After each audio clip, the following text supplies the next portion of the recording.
Keith, comment ça va aujourd'hui? Ça va très bien. Merci de venir et prendre le temps pour nous voir. Et ça fait plaisir. On est à Hamilton, ta deuxième maison ou peut-être ta première maintenant. Et on voulait profiter un peu de ta présence pour revenir sur ton parcours parce que tu es quand même un homme avec de multiples casquettes. On va pas se mentir. Joueur pro, sélection canadienne futsal, entraîneur, formateur, entrepreneur.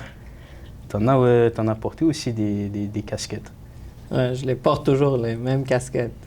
Alors, j'ai envie qu'on commence un peu tranquille. Aujourd'hui, tu es entraîneur adjoint à Forge. Tu es aussi Director of Youth Football. 2 rôles en parallèle dans un club aussi de CPL qui domine un peu tout sur leur passage depuis la création du championnat. D'entrée, comment tu te sens dans ce rôle? Qu'est-ce que ça représente pour toi concrètement au quotidien? Mon rôle d'entraîneur adjoint, c'est un rôle que j'ai depuis 5 ans, depuis mon arrivée. C'est vraiment travailler avec Coach Bobby à chaque jour, que ce soit les entraînements, les tactiques, le vidéo, puis tout ce qu'il y a à faire technique. Puis ça, j'en rajoute aussi les joueurs dedans. C'est tout ça qui l'englobe. Puis mon rôle de Director of Youth Football, ça fait 2 ans que je suis dans ce rôle. C'est construire l'autre côté de l'entreprise qui fait partie aussi des pros. Parce qu'à la fin de la journée, on doit aussi construire globalement, pas juste sur le terrain, on doit construire l'autre côté de l'entreprise qui est trouver des jeunes athlètes qui sont prêts à venir jouer pour le Forge dans le futur. Et Forge aussi, c'est un club que chaque saison, ils sont là. Chaque finale, chaque moment clé. C'est quoi la recette, honnêtement, pour contribuer comme ça au succès? Est-ce que ça passe par... c'est une question d'identité? Est-ce que c'est une question aussi d'exigence, de responsabilité dans le staff? C'est quoi? Il y a beaucoup de monde qui me pose cette question. Il y a 5 ans, quand j'ai reçu l'appel pour le Forge, je l'ai reçu le vendredi, puis le lundi, j'étais à Hamilton. Peut-être si un autre club m'aurait appelé, peut-être j'aurais pris peut-être plus de temps à réfléchir pour ma décision, pour dire est-ce que je fais le saut ou que je fais pas le saut. Du premier message, c'était high standards. High standards, c'est de la façon qu'on rentre dans le stade, la façon qu'on est dans le stade, la façon qu'on joue, la façon qu'on s'entraîne, la façon que les joueurs sont ici puis ils mangent. Au début, tu m'as dit, est-ce que c'est ma première maison, ma deuxième maison? Le stade, c'est ma première maison. Je suis ici du matin au soir, puis je pense qu'on met notre tête basse, puis on fait juste travailler. Et toi, en tant qu'adjoint, tu navigues dans un équilibre aussi délicat entre soutien avec l'entraîneur, les joueurs. Comment on réussit à gérer peut-être les égos aussi dans le vestiaire? On utilise nos forces. Okay. Coach Bobby a des forces, moi j'ai des forces. On les partage. On a aussi d'autres staff qui aident beaucoup dans tout ce qu'on fait. Mais on partage nos forces. Puis c'est comme ça we get to succeed. Et aussi dans ton rôle de Director of Youth Football, est-ce que tu penses que quand on intègre un jeune joueur dans cette équipe de Forge, est-ce qu'on intègre... est-ce qu'ils arrivent aujourd'hui dans une machine ou au contraire, plus dans un environnement qui est propice au développement? Ils rentrent dans une machine, mais pour arriver à la machine, we scout them. We talk to them a lot to make sure that they're ready to make the jump pour rentrer dans qu'est-ce qu'on est en train de faire avec le Forge. Okay. Et tu te considères comme étant quel type d'entraîneur? Plus proche, pédagogique ou peut-être un peu plus strict? Avec les années, je dois te dire que je suis plus proche.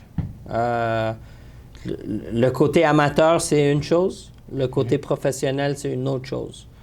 Dans le côté professionnel, les joueurs, tu peux avoir un joueur qui peut te faire sauter le vestiaire.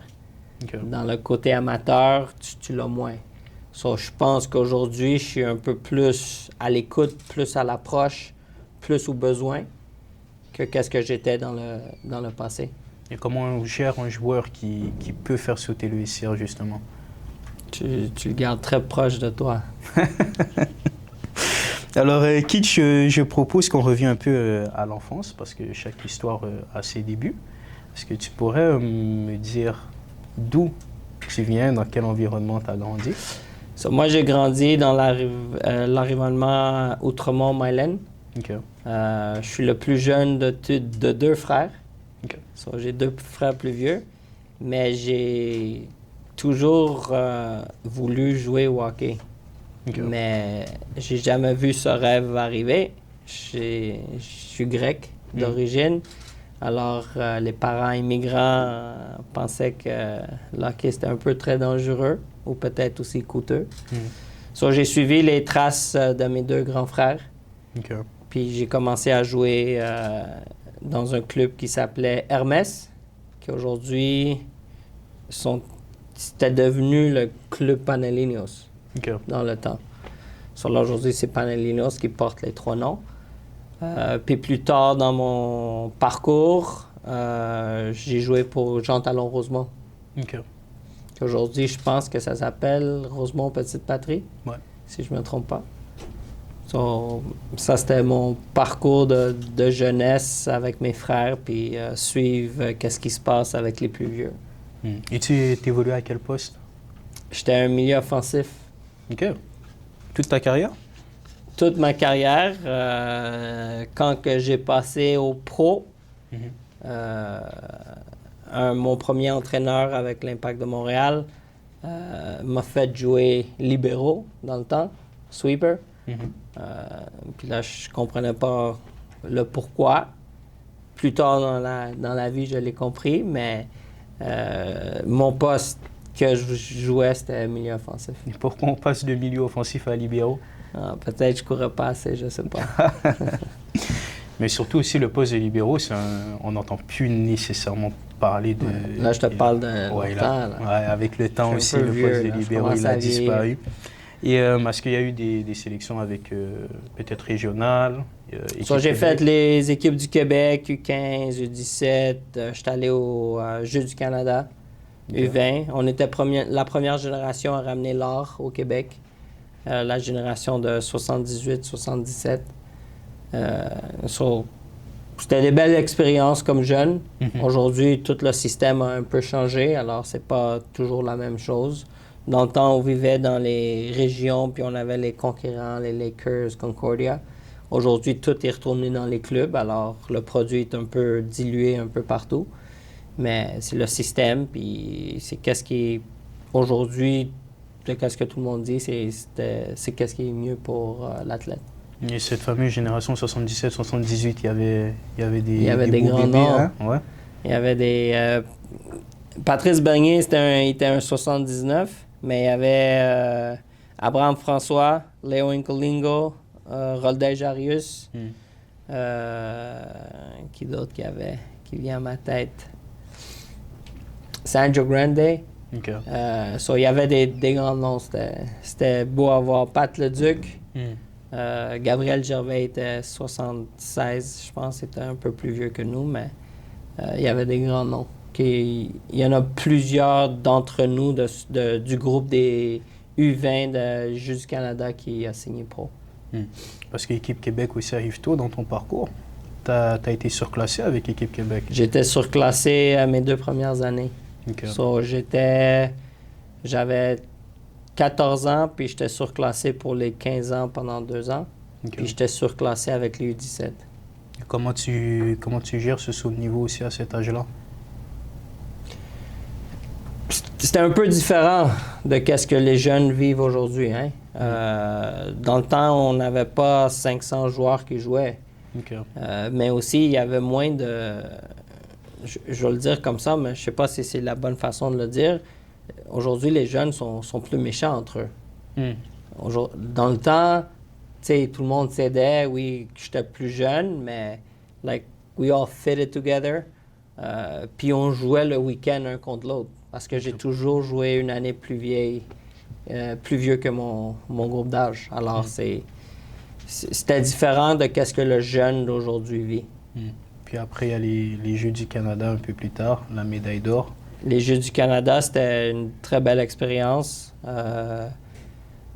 J'étais choisi à la fin parce que je faisais partie du groupe qui jouait déjà en USL au Vermont, dans la USL comme pro. Puis je me rappelle, Italo, l'entraîneur dans le temps, m'avait appelé à la fin puis il m'a dit « We have a spot. You think you can come in and play for us? » Parce que c'était à la fin de ma saison. Puis je dis « Sure, je vais venir. » Puis il me dit « Like, I'll play you pretty much anywhere. » Puis même lui aussi, un des matchs, je me rappelle, je jouais attaquant, plus haut sur le terrain. Puis notre défenseur central dans le temps à Libero s'est blessé, puis il m'a dit retourne en arrière. So, peut-être c'était à cause que... Ça s'est joué à des détails. C'est ça. Mais ça veut dire que tu jouais déjà comme étant un joueur professionnel. Tu étais déjà en à USL. 17 ans. OK. Qu'est-ce qui t'a fait pousser à quitter le Québec justement pour aller au Vermont? C'est un monsieur qui s'appelle Tony Nkolingo, qui est très connu au Québec. Il a aidé beaucoup de jeunes dans son temps. Aujourd'hui, il travaille encore dans le sport avec ses enfants, avec Léo et JP, avec Eleto Sports. Mais c'est un monsieur qui m'a toujours supporté depuis que je suis petit. C'était le président de Jean Talon Rosemont dans le temps. Okay. Alors, il nous avait tous avec lui comme si c'était notre deuxième père. Ouais. Mais c'est lui qui a eu les contacts, puis on a abouti au Vermont. Et toi, quand tu as cet appel du Vermont, tu te dis « ça y est, moi j'y vais » ou tu as hésité peut-être? Non, c'est ça qu'est-ce que je voulais faire. C'est ça où que je voulais me rendre. Alors, c'était un pas de plus, arriver à où que tu veux arriver. Tu dirais que c'est ça aussi, vouloir réussir, c'est accepter de sortir de sa zone de confort? La seule façon de grandir, c'est de sortir de ta zone de confort. Le problème dans tout ça, c'est que tu dois tout quitter. So, tu quittes ta famille, tu quittes tes amours, tu quittes tes amis, tu quittes tout. Tu quittes tout ce que tu sais, puis tu t'en vas quelque part pour réapprendre à vivre. Et c'est pas toujours facile. Si tu joues pas, t'as personne autour de toi. Te faire à manger, tu dois apprendre, puis tu dois apprendre à la vite. Tu sais, même être indépendant, payer tes comptes, puis toutes ces affaires-là, ça vient vite à un jeune âge. So, moi, j'ai quitté la maison quand j'avais 17 ans. Puis, à 18 ans, tu signes à l'Impact de Montréal? Ça. Après ça, je reviens à Montréal, oui. Comment ça se passe? Est-ce que c'est toi qui fais les démarches? Est-ce que le club te contacte? Dans le temps, j'avais un agent que c'était Tony Nkolingo. Puis toutes les démarches se sont passées d'une bonne façon.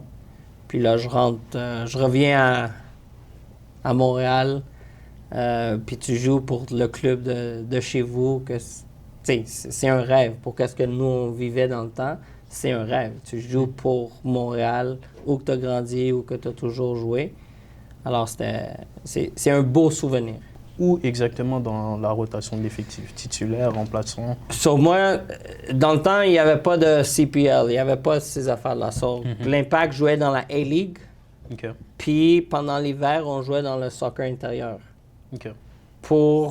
Puis ça, c'était... So, aujourd'hui, si on fait l'équivalent, c'est tu prends ces deux ligues, puis tu t'en fais une, puis c'est la CPL. So, moi, je jouais plus quand on est joué à l'intérieur. Dans l'effectif de l'extérieur, j'ai pas beaucoup joué. OK. Mais je faisais partie de l'équipe, puis j'ai fait aussi partie de l'équipe qui a gagné en 2004. Et justement, quand tu débarques en étant jeune dans un groupe pro, c'était quoi les enjeux de l'époque? Est-ce qu'on était toujours gentil comme quand tu étais avec la sélection provinciale? Non, c'est un monde différent. Hein? Mm. Tu sais, tu as 17 ans, tu débarques dans un vestiaire qui a Nick DeSantis, Patrick Diot, Rudy Dolliscat, John Limiatis, Mauro Biello qui était peut-être un peu plus jeune qu'eux. Puis tu dis, ça c'est tous des joueurs que quand on était petit, on regardait. Ouais. Right? Puis tu débarques dans ce vestiaire, puis là, c'était les vedettes de Montréal. Hein? Like, some of them, John Limiatis a joué en Grèce, Nick DeSantis, il a fait un passage en Europe. Mauro Biello, c'est un des meilleurs joueurs qui a joué in that era. Ouais. So, tu les regardes, puis tu essaies d'apprendre. En même temps, c'est pas facile parce que tu essaies de faire ta place. Ou que des fois, c'est difficile. Tu es le jeune. T'es le jeune qui vient de Montréal. Ouais. T'es pas le jeune qui vient de quelque part d'autre. So, c'est un peu... des fois, c'était dur. C'était pas toujours facile. Est-ce que c'était dur à cause que inconsciemment tu pouvais te mettre une pression aussi? C'était la pression. Parce que là, OK, je veux percer, je veux jouer. Je veux faire partie des 18. Je veux faire partie des 11. C'est pas toujours le cas. Hein? Tu t'entraînes pour pouvoir faire partie des 18. Tu t'entraînes pour que l'entraîneur te choisisse pour que tu fais partie des 11. Quand que tu fais pas partie des 11, quand que tu fais pas partie des 18, puis tu es toujours dans les estrades, it gets to you. It's not easy, mais tu dois continuer. Moi, j'étais une personne qui a toujours continué. C'est pas un entraîneur qui va me dire « Kit, you're not good enough today.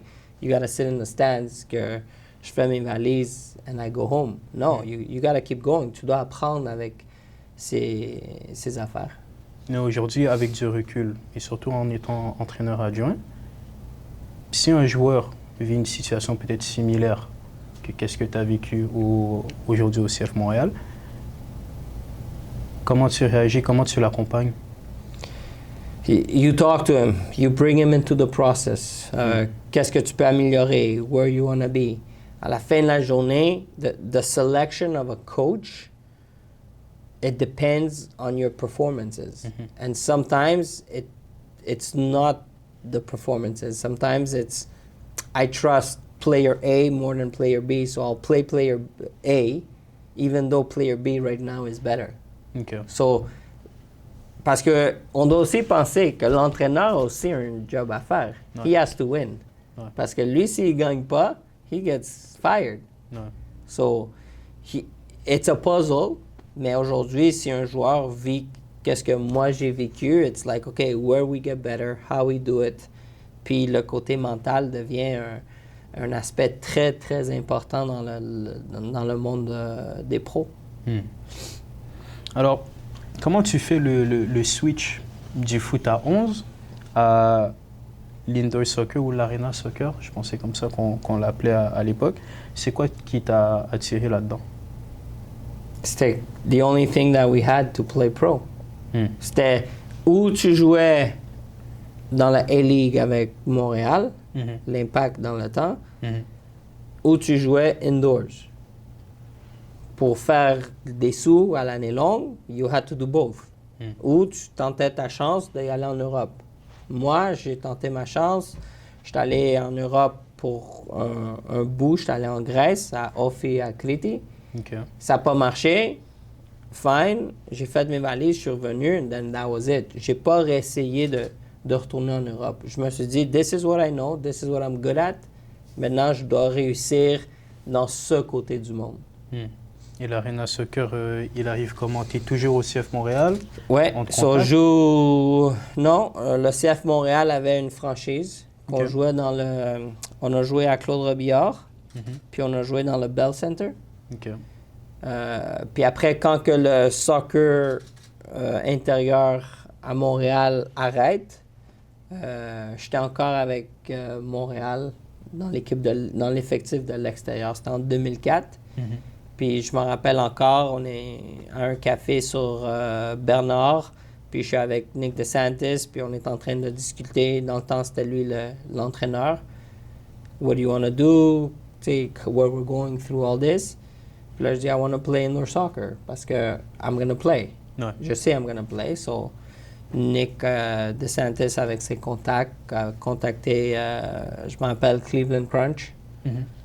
Ouais, Cleveland Crunch au Mino Mazzi.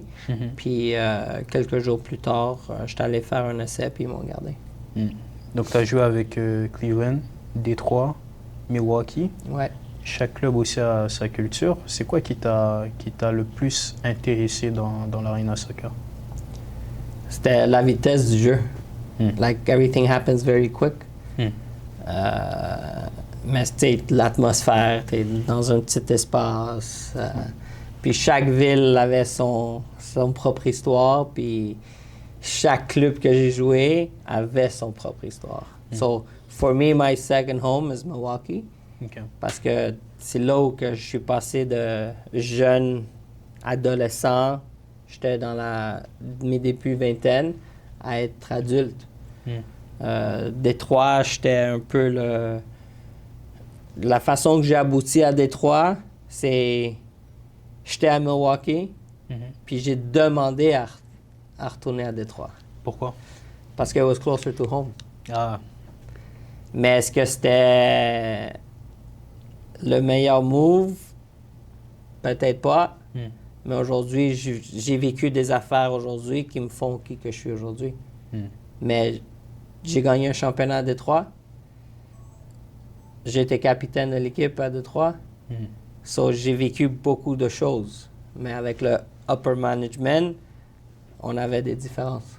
Quel genre de différence? So, je suis retourné à Milwaukee.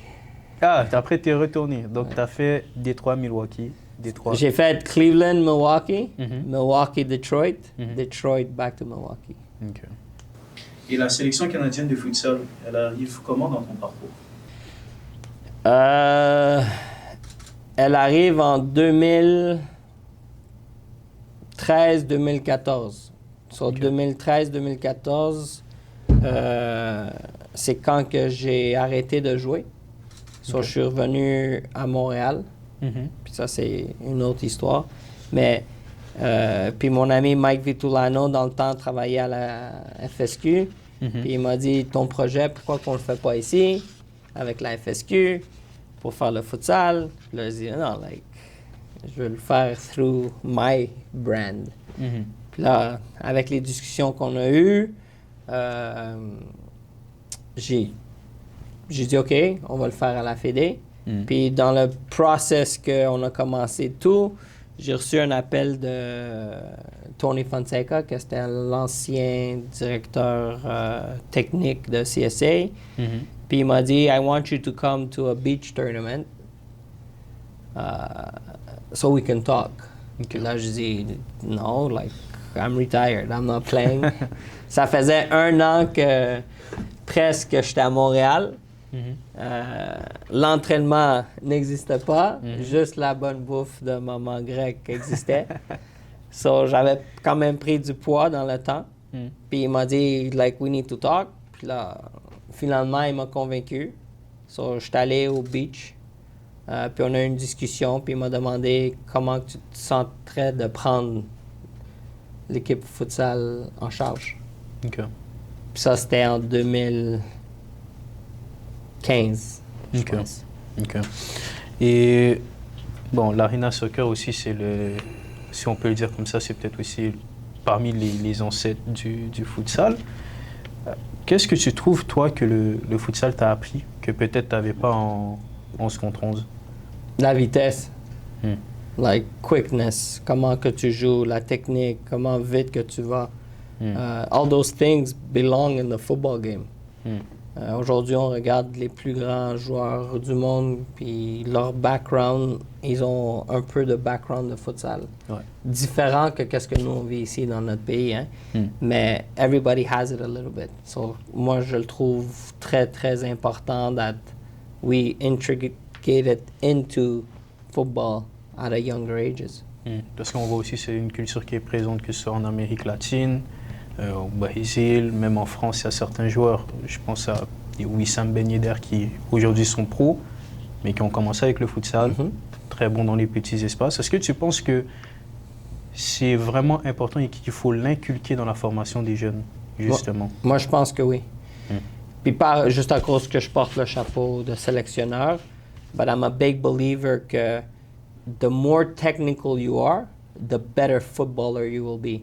Aujourd'hui, avec la séance, tout change, hein? Ouais. The better athlete you are, the better footballer you're going to be.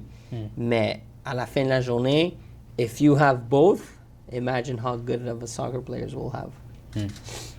Et est-ce qu'il y a un match, un tournoi avec la sélection qui t'a marqué un peu plus?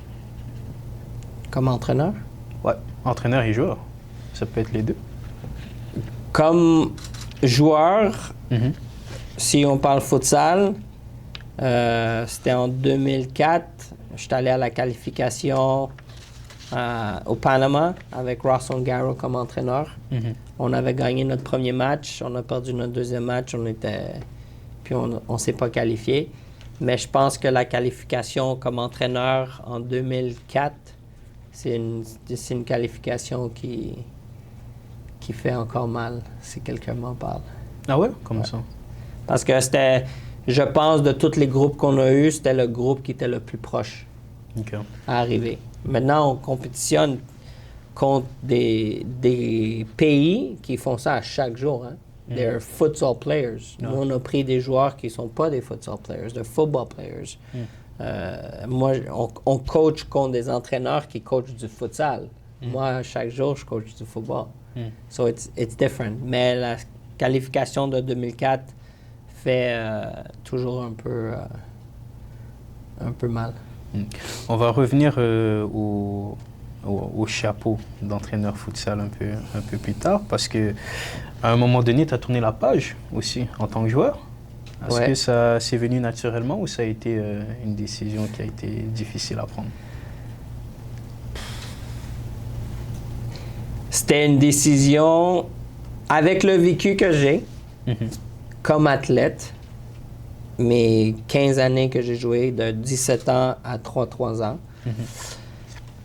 J'ai vécu des hauts, des bas. J'ai vécu beaucoup plus de bas que de hauts. C'est-à-dire? Ça, c'est un athlète. Tu sais, tout le monde parle des athlètes qui vivent juste des hauts. C'est pas vrai, tu vis des bas. You hear more no than yes.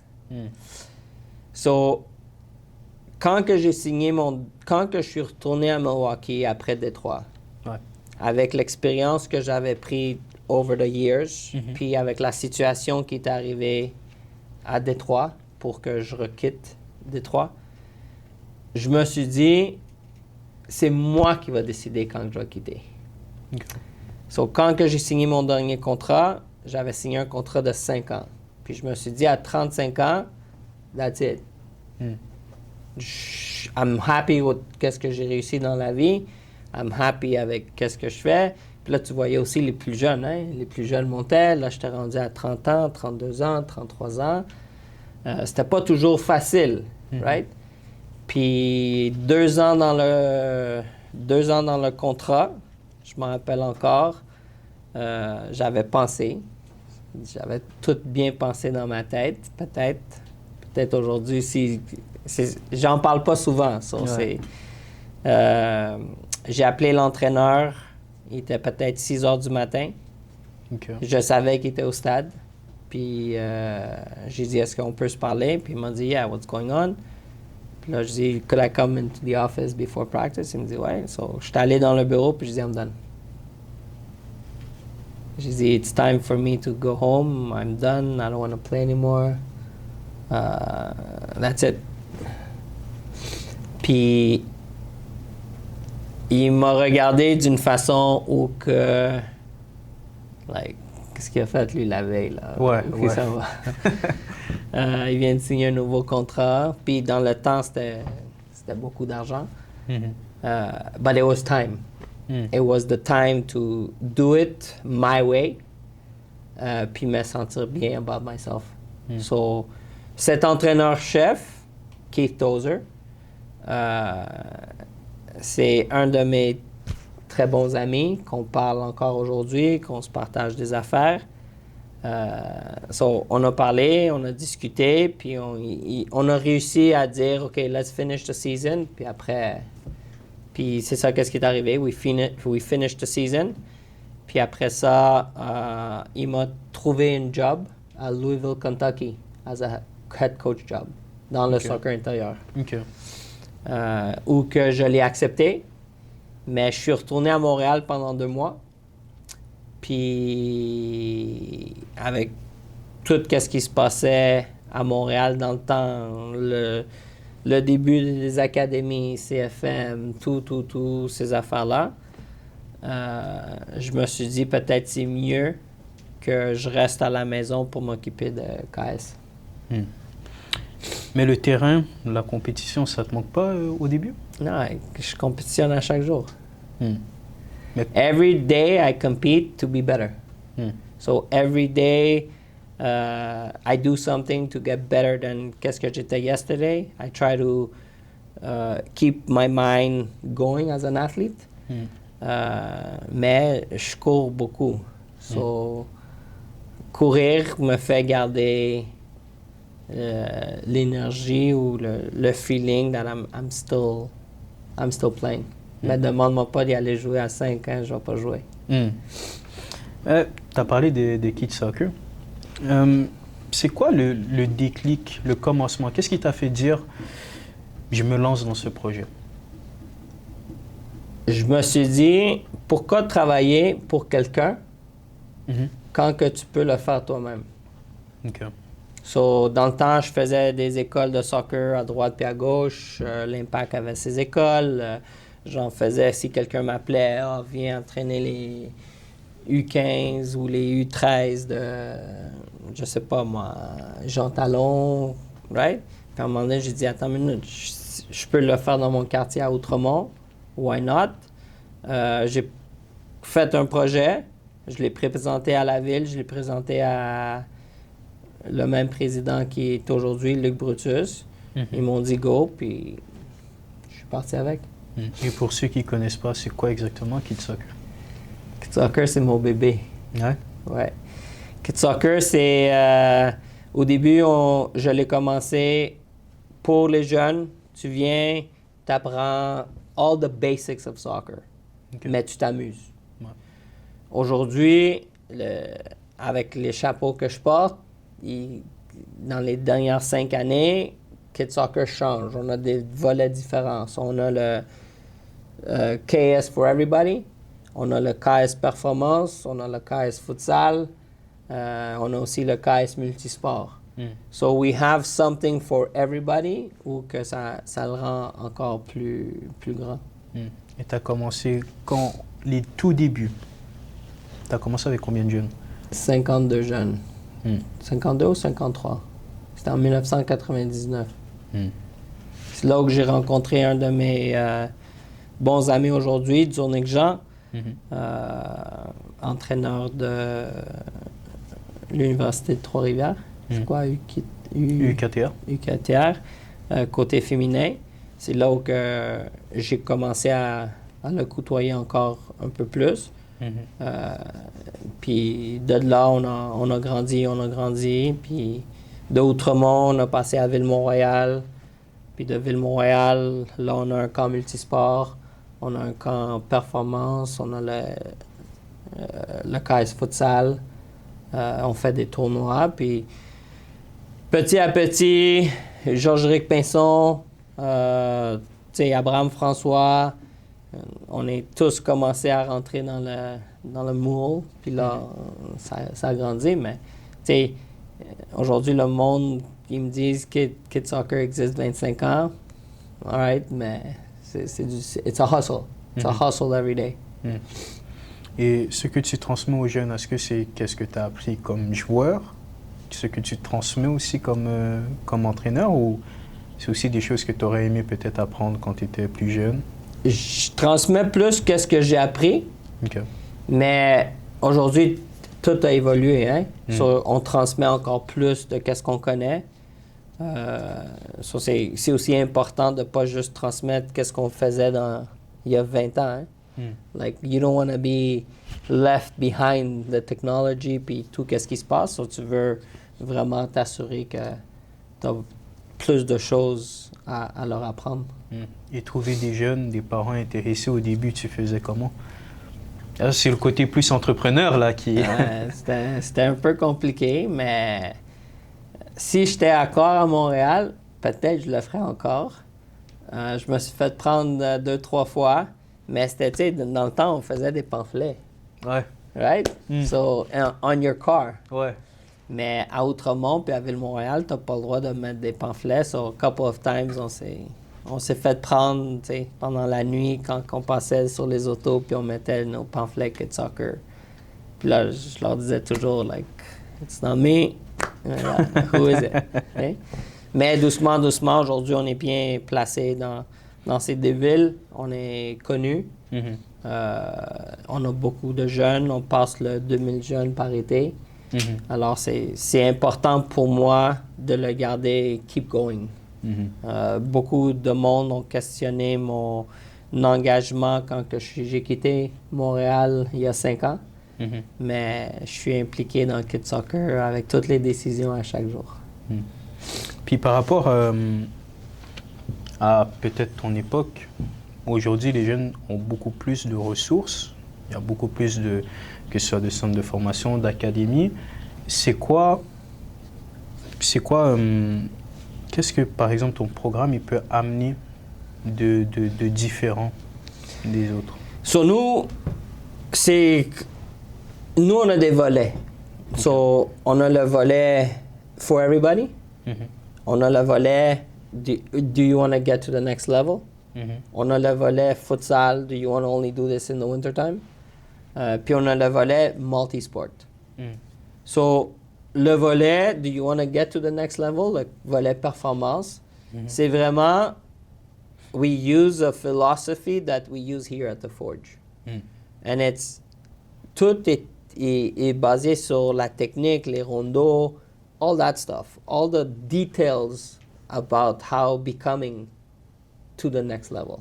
Aujourd'hui, on regarde beaucoup de joueurs qui jouent dans la Ligue 1, en U17, en U18, they're all great. Mais le détail qui te manque, c'est ça qu'est-ce que nous, on donne à l'athlète qui vient chez nous. On se pense pas plus gros que qu'est-ce qu'on est. Le côté performance, on reçoit peut-être entre 50 et 70 athlètes, but it's nothing, everything is on the detail et par position. So, si toi tu joues un attaquant, we're going to teach you how to shoot, comment te déplacer, toutes ces affaires-là. Puis tu as aussi le côté groupe qui commence à être important. Alors, tu as aussi été directeur technique pendant 12 ans. Ça, c'est en même temps aussi de faire Kids Soccer? Ouais. Alors, il faut que tu m'expliques. Tu as été directeur technique avec quel club? Comment c'est arrivé? Et surtout, tenir 12 ans au poste de directeur technique avec ton bébé aussi, Kids Soccer. C'était comment le quotidien? C'était... Au début, quand je suis revenu en 2013, c'était un peu compliqué. Je commençais à apprendre le travail. Ville-Montréal, Outremont, j'étais directeur technique du CSC Méro, où que j'ai grandi. Mais je connaissais pas vraiment la culture, je connaissais pas la population, je connaissais pas les gens sont comment. So, je m'embarque dans quelque chose. Oui, Kids Soccer est basé là depuis 99, mais moi, je vois le monde juste pendant 2 mois d'été, puis après, je m'en vais back to the States pour que je joue. Mais quand que je reste ici, là, je commence à apprendre comment ils sont.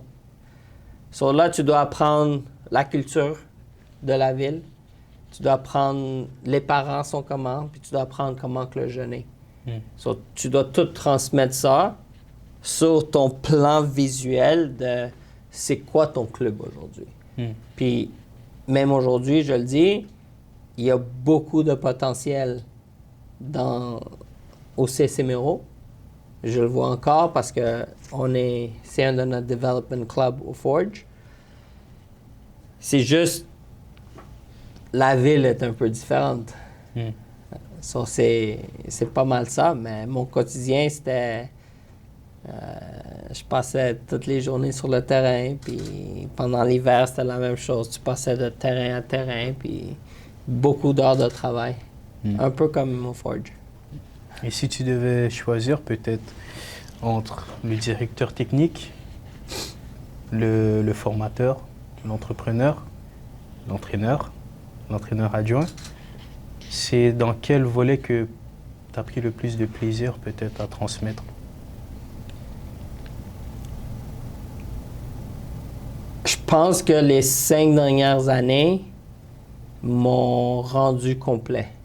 Okay. So, je prends qu'est-ce que j'ai fait comme joueur, je prends qu'est-ce que j'ai fait comme directeur technique, je prends qu'est-ce que je fais comme entrepreneur et je prends qu'est-ce que je fais dans le game pro. Là, j'ai un profil complet. Puis ça m'aide que ça soit, si jamais je retourne dans les amateurs, ça va m'aider.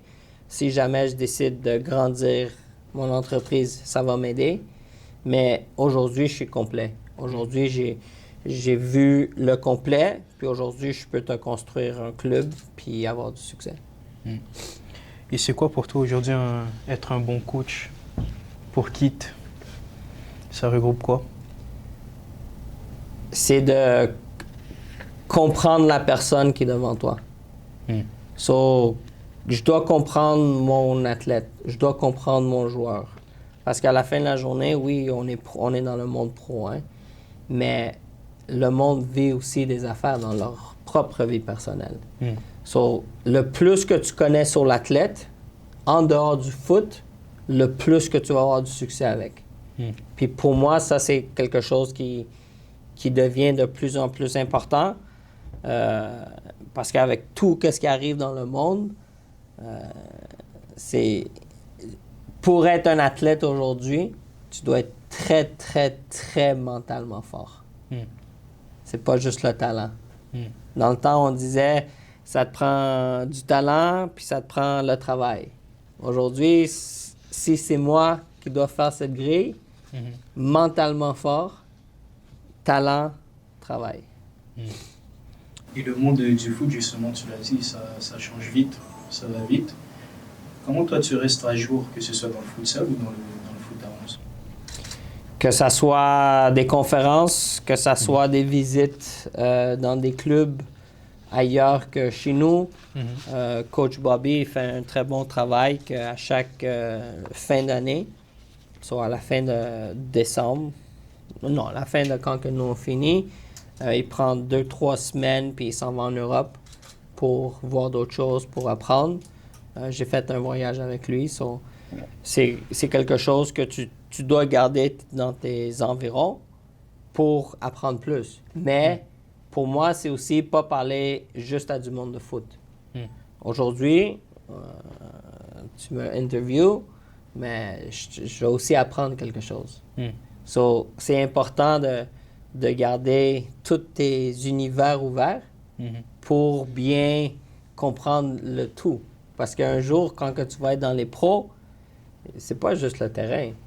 Nous, on passe du terrain, on passe dans le video session, on passe dans plein de choses qu'on a. On ouvre social media. Ça fait 7 ans de suite qu'on est en finale. Moi, j'en ai vécu 5. Ouais. Mais l'année passée, t'en perds une, puis là, t'as peur d'ouvrir social media. Parce que quelqu'un va te ramasser. So, ça aussi, c'est important dans la structure de qu'est-ce qu'on fait, parce que c'est un travail public qu'on fait. Hein. So, n'importe qui peut dire n'importe quoi sur qu'est-ce que tu fais, mais les seuls vrais acteurs, c'est les 30 personnes qui passent toute leur journée ensemble. Et le futsal, c'est quand même une étiquette qui te colle. Est-ce qu'aujourd'hui, tu l'assumes pleinement? Tu veux dire quoi?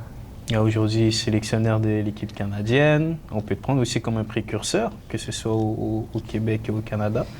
Regarde, la façon que le futsal est venu à moi, c'était, encore une fois, c'était how I want it to be. Sinon, like, if I won't take a job if I'm not comfortable doing qu'est-ce que je veux faire, puis comment le construire. Je suis assez confiant comme entraîneur et entrepreneur pour dire I can build a club, I can build a program. So, aujourd'hui, le succès que le futsal a dans ce pays, c'est pas juste Kitsilanopolis. C'est la vision que 3, 4, 5 personnes ont eue, puis on s'est tous mis à travailler ensemble. Puis c'est là le succès. Aujourd'hui, le succès des filles qu'on a eu il y a quelques mois, c'est ça, quelques mois? Ouais. J'ai oublié mes jours, je sais même pas. Il y a quelques mois, c'est pas le succès de Kitsilanopolis de 2016. C'est le succès de plusieurs personnes qui ont dit on va construire jusqu'à temps que ça arrive. Puis c'est ça l'affaire. Moi, je m'étiquette jamais comme I'm the man and I did it. C'est pas pour le monde qui me connaisse. I'm a very simple person. Le moins possible devant une caméra, I'm good. Et tu ressors aussi d'une expérience avec la sélection futsal l'an dernier, contre CACAF. Comment tu l'as jugé aussi, comment tu la juges, cette expérience, que c'est aussi sur le plan personnel mais collectif? De l'année passée ou cette année? De l'année passée. L'année passée, c'était...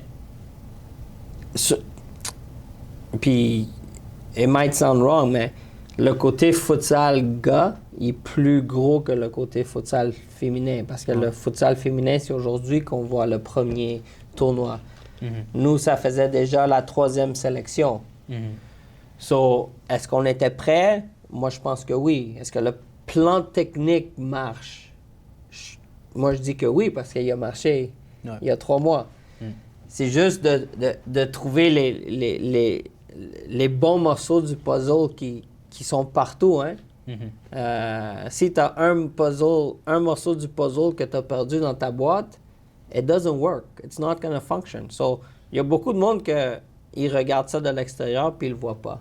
Mais on s'est fait, surtout moi, je me suis fait beaucoup critiquer l'année passée.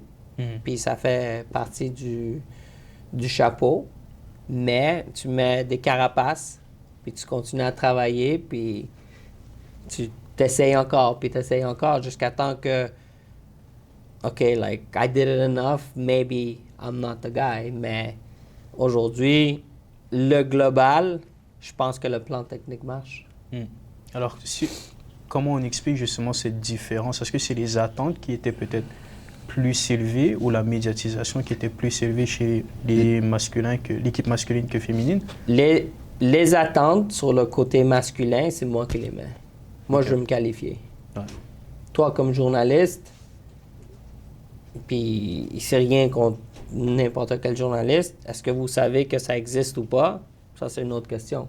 Mais les attentes, c'est moi qui les mets parce que le programme futsal existe dans mon ordinateur. So, moi, je vais mettre les ententes où que je veux qu'ils soient. Je sais que pour les 3 dernières années, on va à la qualification avec 0 préparation. Pas assez de budget, peut-être 5-6 entraînements. Les joueurs qui viennent, est-ce qu'ils sont en forme? Est-ce qu'ils sont prêts à faire le saut de où qu'ils sont à arriver là?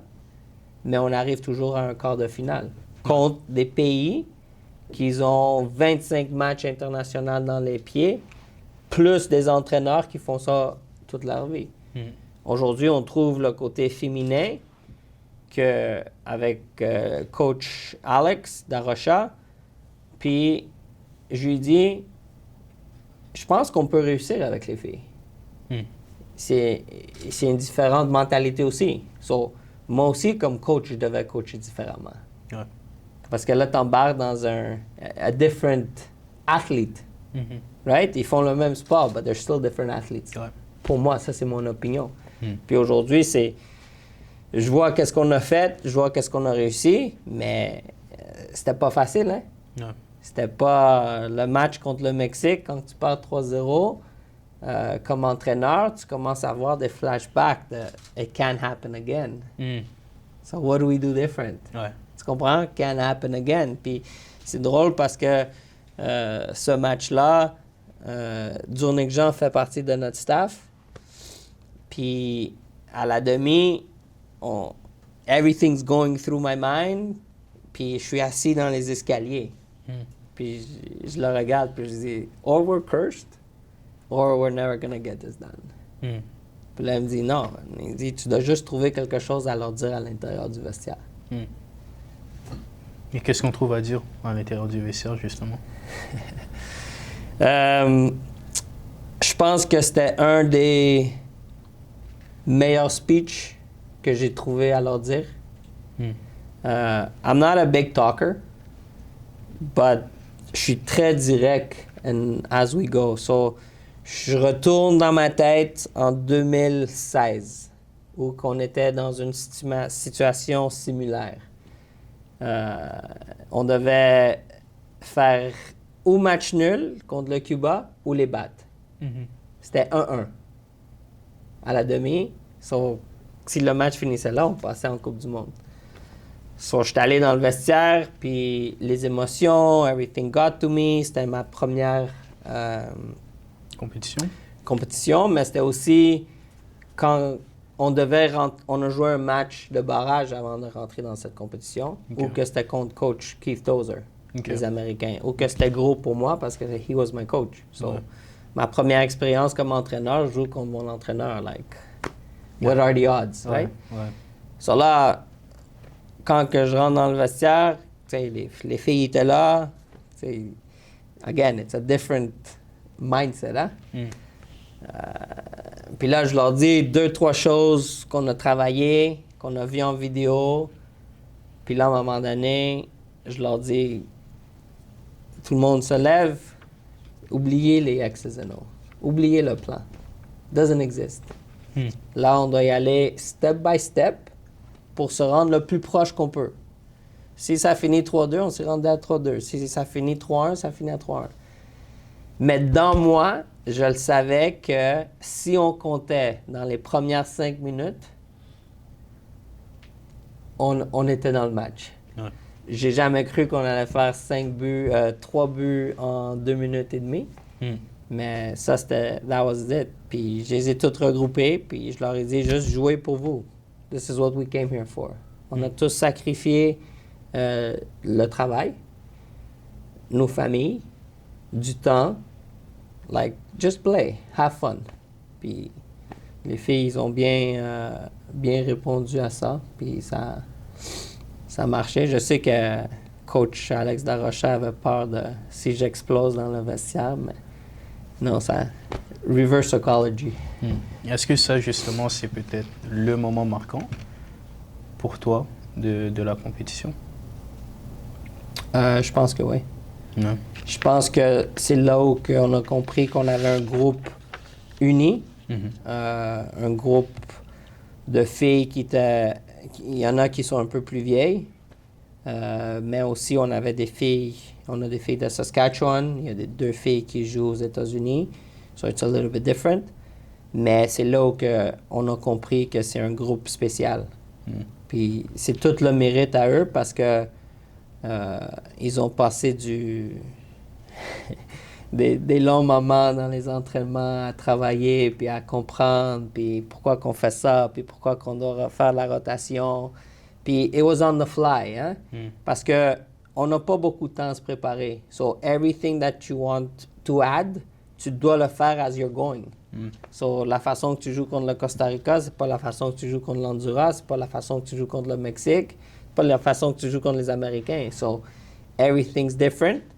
Puis, tu sais, il y a des filles qui ont joué plus, il y a des filles qui ont joué moins, mais tout le monde a été 100% professionnel ou que ça a aidé le groupe. Puis là, on doit préparer un voyage aux Philippines. Le futsal impose tellement des dynamiques différentes du foot à 11. Vous avez dit tout à l'heure les rotations constantes, l'exigence technique, les prises de décision rapides. Comment tu réussis, toi, à construire un schéma de jeu par rapport à tout ça? Comment on y arrive? So, je prends un plan technique offensif du foot, OK. puis je le fais très petit. OK. So, j'enlève tous les autres joueurs, puis j'en garde 4. Mhm. Mais je prends les principes of football to do futsal. Parce qu'aujourd'hui, on n'a pas la... Nos joueurs, c'est des joueurs de foot. So, Ouais. ils vont comprendre du foot. Ils vont pas comprendre le futsal. Puis, oui, on se fait critiquer, mais à la fin de la journée, this is the way to do it aujourd'hui. Mais peut-être dans 5 ans, dans 10 ans, on va voir des volets, on va voir des clubs futsal fédérés dans notre pays où que les jeunes vont s'inscrire pour jouer juste au futsal. Ça se peut, hein? Mhm. Je sais pas. Mais c'est comme ça on le voit, c'est comme ça qu'on a construit le côté... C'est quoi le futsal? Mais c'est un terrain à 11 qui est réduit à être un terrain 20 par 40.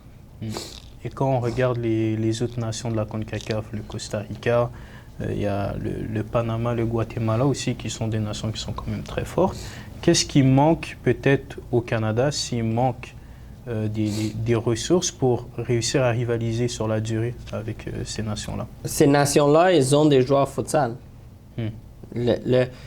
Les joueuses qu'on a joué contre eux il y a 3 mois, ils vont pas y aller jouer au foot cet été. Nous, toutes nos joueuses, ils s'en vont jouer au foot. Ça reste dans le futsal. Ils vont continuer à jouer au futsal.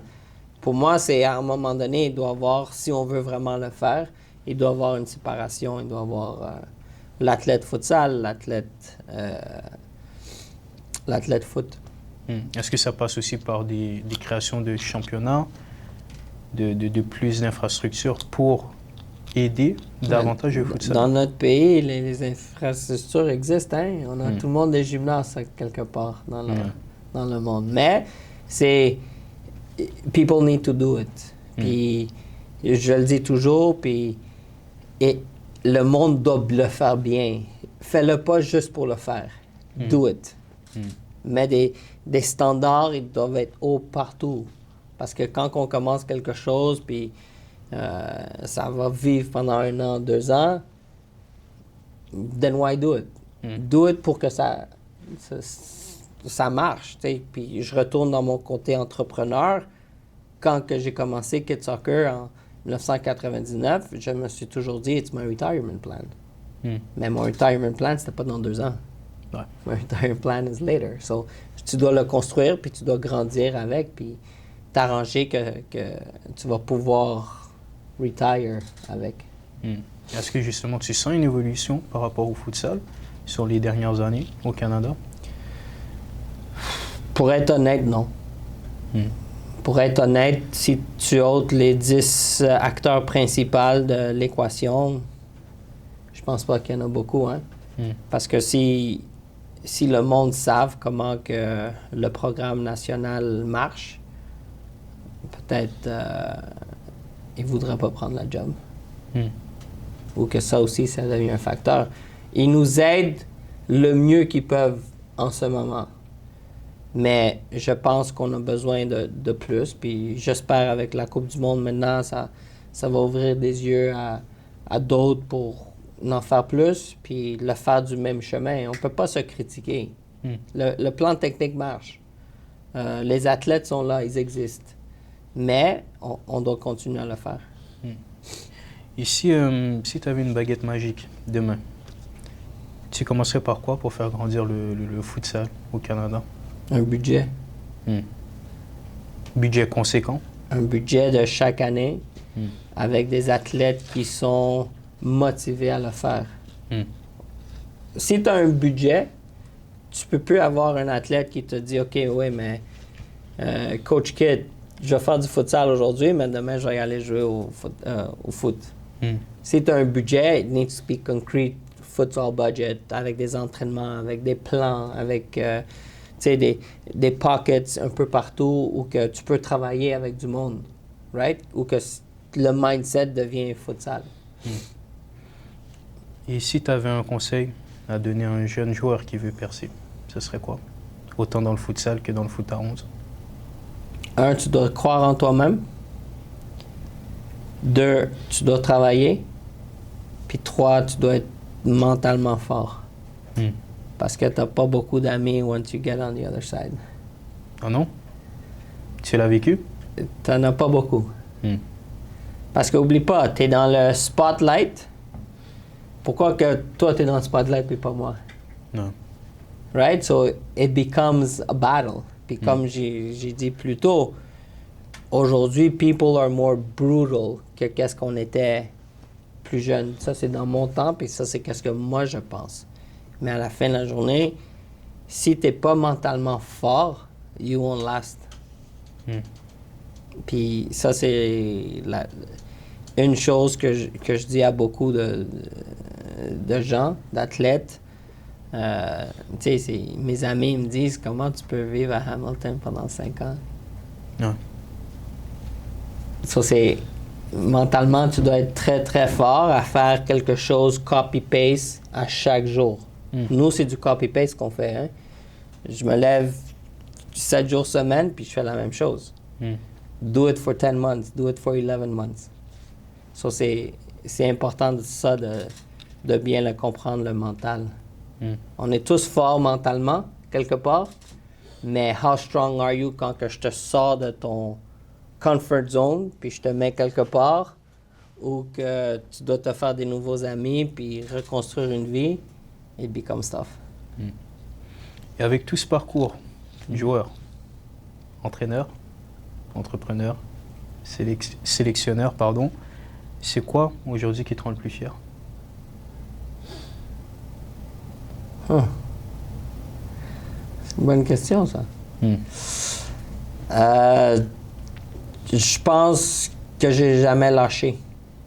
Je pense que quand que j'ai dit à mes parents, quand j'avais 15-16 ans, que j'allais être un joueur pro, tu sais, une mère, c'est gentil, puis elle dit « Ah oui, j'espère, Le père, il te regarde avec un regard, il est tombé sa tête aujourd'hui ou quoi? Mais je pense que c'est que j'ai jamais lâché à faire ce que je fais, surtout avec tous les non que j'ai eus plus que des oui. Personne va me dire « You're not good enough ». Non, like I'm good enough. Je vais continuer à le faire jusqu'à temps que je réussisse. Aujourd'hui, j'ai eu une carrière de joueur. J'ai joué 13 ans comme un pro. Somebody paid me to play 13 years. Pour moi, c'est... Mais quand j'avais 17 ans, 18 ans, quelqu'un m'a coupé pour faire une équipe. So, I always kept going, tu sais. Le matin, quand on est sur le terrain ici avec Coach Bobby et les autres entraîneurs, on niaise toujours parce que je jongle toujours le ballon. Ça, c'est mon réchauffement du matin. Puis je les regarde, puis je leur dis, you guys weren't that good to do that. So you guys can't juggle. Tu sais, en blaguant, mais à la fin de la journée, aujourd'hui, je suis content de dire, I did it, I'm still doing it. J'ai encore d'autres projets devant moi, mais I also did it my way. Puis ça, pour moi, c'est très important. Puis oui, j'ai eu beaucoup d'aide de ma famille, de mes parents, de ma vie privée. J'ai eu beaucoup d'aide, mais à la fin de la journée, like, keep going. Like there's more steps to get. Puis peut-être la prochaine fois que tu vas me parler, peut-être je vais porter un autre chapeau, on ne sait pas, mais ça, c'est quelque chose qui, pour moi, que je suis fier de. Tu parlais des noms tout à l'heure que tu as pu avoir durant ta carrière. Est-ce qu'il y a un nom qui t'a fait plus mal que d'autres? Les Jeux de la francophonie, juste après les Jeux du Canada. OK. Ça, je n'étais pas choisi, puis ils ont choisi un plus jeune que moi pour y aller. Mais ça fait partie de la sélection, ça fait partie de qu'est-ce que c'est. Qu'est-ce qui m'a fait le plus mal, c'était tous mes amis, puis mon très bon ami Abraham François était sur cette équipe-là. Puis tu sais, à un moment donné, c'est OK, il y avait 8-9 gars de l'équipe de Jeux du Canada qui vont là, puis toi, t'es pas choisi parce que they think a younger guy is better than you. Ouais. Là, tu le prends un peu... Mais ça Ça m'a dérangé. Ça, c'était une... Dans ma jeune carrière qui m'a dérangé. Puis, il y en a d'autres, mais ça, c'est quelque chose que... Des fois, on en parle, puis... Je suis genre, je deviens muet. Ouais, je comprends. Je deviens silencieux. Alors, Kit, merci pour ce moment.